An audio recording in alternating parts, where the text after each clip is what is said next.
Ahlan wa sahlan. Leo tumewaletea zawadi tunu ambayo inapatikana kwenye miti na kutoka baharini, au sio? Mwenyezi Mungu atuambia katika Suratul Nahl, wa auha rabbuka ila an-nakhli an ittakhidhi min al-jibali buyutan wa min ash-shajari wa mimma ya'rishun thumma kuli min kulli thamarati fasluki subula rabbiki dhulula yakhruju min butuniha sharabun mukhtalifun alwanuhu fihi shifaa'un linnas inna fi dhalika la ayatan liqaumin yatafakkarun. Sasa ndugu zangu, jamani, tuko na asali ya mikokoni, tuko na mangrove honey.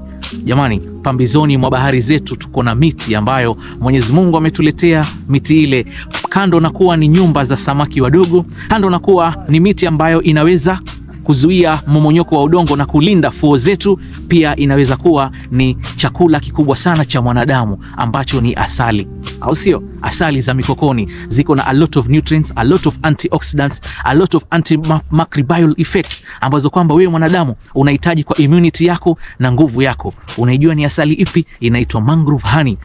Itakuwa inapatikana area ni Mombasa, Guraya, Bibi wa Shafi Road, countrywide. Jamani, kokote ulipo tunaweza kukuletea asali ya mikokoni. Let us take you through the journey. Je, ushawahi kuona bahari inatoa mpaka asali?